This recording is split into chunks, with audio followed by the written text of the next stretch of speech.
UFC 317 just went down. Ilia's the champ. Knocked out Charles round one. Pantoja, what the fuck? Like fourth defense, and Royval Van speechless. What a fight! What an amazing fight! I was wrong about Peyton Talbot. I'll admit it. I'll admit it. I was wrong about it. Dana White calls out John Jones in the presser. What? I mean, the whole fight. RoboCop gets a crazy knockout over Jack Hermanson. I didn't think that was gonna happen, but it happened. I I can't believe it. Jose Delgado, amazing knockout. So many knockouts tonight. Benil gets the upset over Moicano. I never saw that one coming. Well, so let's just get right into it. Let's just do the main card. Let's just go from the top. Jose Delgado did an amazing knockout. No, Terrence McKinney, amazing submission. Jacoby Smith, also amazing submission over Nico Price. What a night tonight. But let's talk about the real deal. Let's start off with Roy Van. What a fight. I'm not. I've lost my voice. I'm gonna lose my voice tomorrow, man. I was screaming over that fight. I was streaming it live. So if you missed it, come back next week for Derek Lewis to share. I don't know how loud it'll be, but I'll try. I'll try to make it exciting. Oh man, this is I love it. I love this. Um, what a fight! Oh, I thought Roy Ball would have had that fight if he didn't get knocked down at the end. But wow, Joshua Van. I did not see that one coming. Off of 2 weeks, fights a number one contender. A guy who was, just really wanted that win, Royval. Wasn't an easy fight. But does it 3 2.5, 3 weeks later. Wow, and we'll fight Pantoja for the fucking belt. How crazy is that? It's insane. All right, and Pantoja, just as I predicted, but even better than I predicted. So not just as I predicted. Kai France striking like crazy, Pantoja lighting him up, and then Kai just keeps throwing these big ones, and then Pantoja takes advantage of that and gets the takedown, dominating round one, and I think he got the round two sub, right? Round two sub, gets it, just boom. What a choke, amazing fight. I mean, wow. Most finishes in UFC flyweight history, most wins in UFC flyweight history. Amazing. And he does that face off with Joshua Van right after. And Joshua Van, 20 minutes after his fight, just goes right up on stage. How amazing is that? It's amazing. God, this video's gonna be short. I'm just so excited. I'm just spitballing out. Ilia Topuria knocks out Charles in round one. I thought it was going to take at least round three. Just a right and a left. Right hook, left hook, done. He was done at the first left hook. I mean, the right hook. First hook, that's all it took.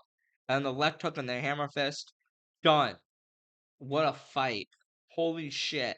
And then he goes out and he calls out Armin and Patty, he's gonna put his balls on Patty's face. That's awesome. And, he calls out Patty and then Patty goes into the thing and he shoves Patty and they're shit talking. Personally speaking, I love the beef. I really do. But a fight that interests me more skill wise is Armin versus Ilya. But in all honesty, the emotions and the tensions around Patty and Ilya for years, have been so exciting. I don't know how I could say that Armin should, or I would rather see Armin fight. I think Armin deserves it more. I know we have that whole issue with 311, but that's the better fight to make right now, in all honesty. But there's no denying the energy and the action between Ilya and Patty. And the shove was amazing. I love it. Ilya just does that shit.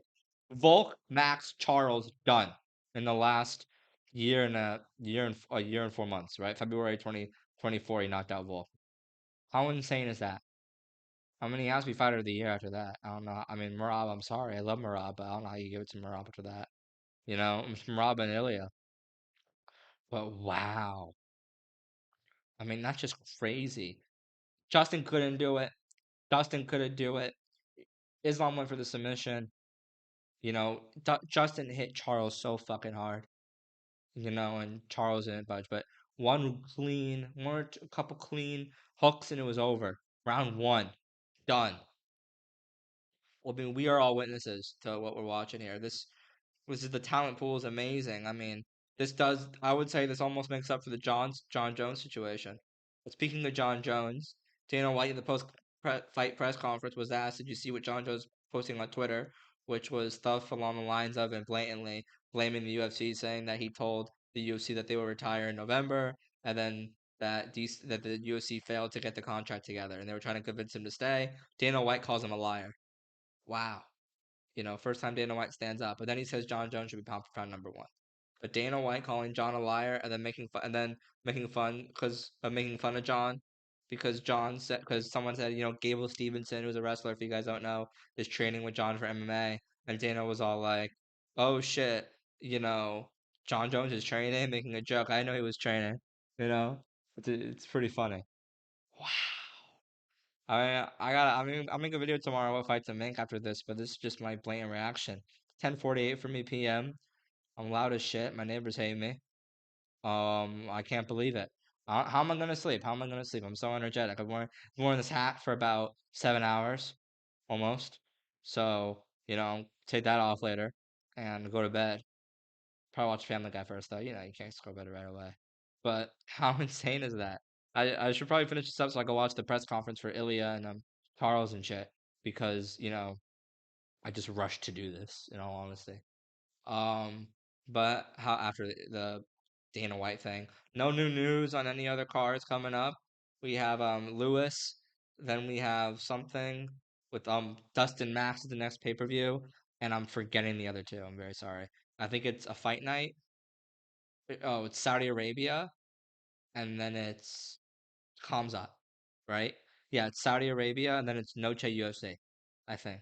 Yeah, it's Noche USA, which is next. So it goes Nashville, New Orleans, Saudi, Noche.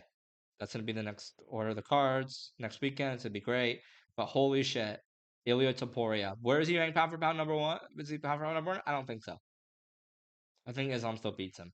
But I don't want to take away anything from his performance this fucking fight. This was insane. It was unreal. I'm so glad I streamed this. I don't know how I did it. The chair I'm sitting in fucking sucks.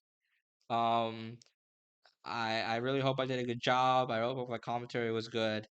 I try to be not just the guy in the box, just like this. But you know, I thought it was great. And this pay per view was awesome. Has to be the best of the year. I wasn't right on some fights. I was wrong on Jack. I was wrong on Payne. I was wrong on Royval. I was wrong on Moicano. But I had a fun time watching. I was right on the co-main and the main. Right? Maybe the method for one, but not the method for the other. But still, close enough. But holy shit. What do you guys want to see? I mean, that's the big debate. Is it Armin or is it Patty? What do you do? Do you pick skill and rank or do you pick the emotions? This is almost like a game of emotions a little bit, you know? Comment down below, of course. Let me know what you think. Holy shit. What a fight. Um, yeah. Like and subscribe. I'll make a what to do next video, my full opinion for everybody. This was great. This was amazing. This was awesome. I really hope you guys enjoyed it. And for those who were part of the stream today, I really appreciate it. Sticking with me. I know, I stutter a lot and shit, but I tried and I thought I had a lot of fun. I'm doing it again. So thank you guys. Like, subscribe. Gained 5 subscribers today, which is pretty cool. So I'll see you guys later. Goodbye.